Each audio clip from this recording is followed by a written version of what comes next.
Okay, so in this video, just explaining a little bit about how the blockchain can solve some information asymmetry problems. I did a storyboard video explaining some of the structure.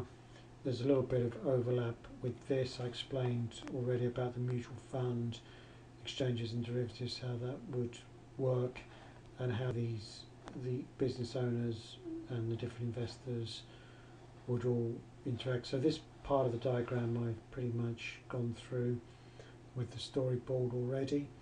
I could just say a couple of additional words on this here, but the main point of this one is that the driver here is the small business which basically manages the assets, and this is a concept in company law, fiduciary duty. This means that the executives of this company control the monies in the company and the assets, but they do it on behalf of the company itself, and the company under these constructions then is owned by shareholders who then have rights over, for example, voting for new directors, getting dividends, requesting audits, that kind of thing.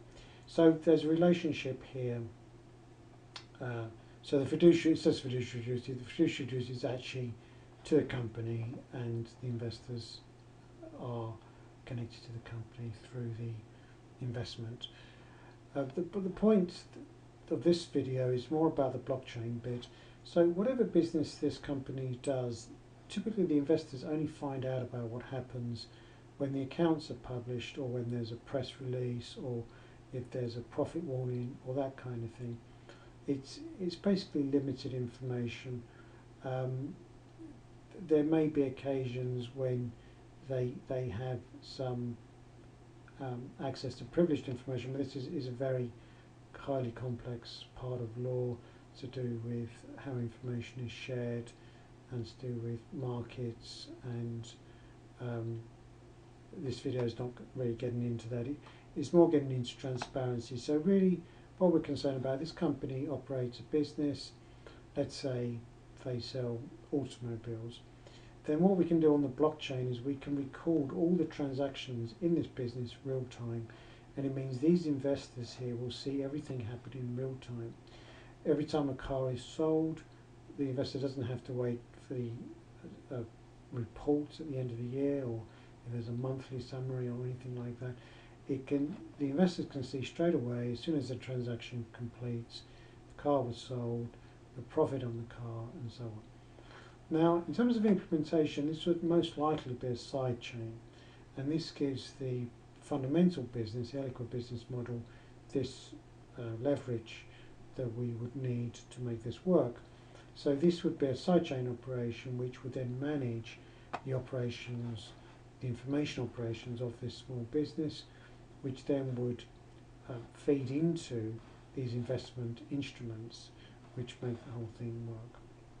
And to illustrate how easy that could be, that can simply be an IoT device which is from the car showroom onto the blockchain. So when that car is sold, the salesperson simply has a POS, point of sale transaction, which then completes straight onto the blockchain. It could be something as simple as going to the showrooms with an extra device and putting onto the vehicles an identifying chip of some kind. Very easy to do. There are lots of products available which could identify a car, and somewhere on that vehicle put that tag or that identifier, and then to scan that when the transaction completes. So in terms of overhead, it's minimal. In terms of disruption, it's minimal. And what we're doing is we're then getting a much higher level of information. At the moment, you're limited to invoices, you're limited to audits, you're limited to what accountants are doing, what bookkeepers are doing. It's a very long, slow process. The investors get best piecemeal information. They usually get information that's months out of date, and it's very difficult for investors to really measure this in real time. Now, of course, in tokenization, we're changing the game substantially because we're moving much more into peer-to-peer investment, which means we, instead of having, as you might have today, a tiny number of investors, you might only have 10 investors. Under a peer-to-peer arrangement with tokenization, this could be 1,000 investors or 10 or 100,000 investors. So you need to have this arrangement so these investors can very easily access the blockchain and find out what's happening.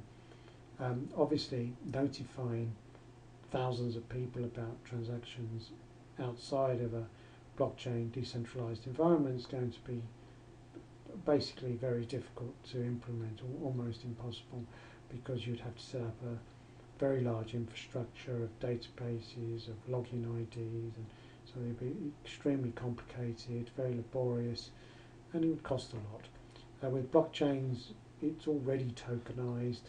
The tokenization is the identity, and therefore you don't need any other identity. Whatever identity the investor has to confirm they have the tokens, and that's subject to another video, but it could be many different things.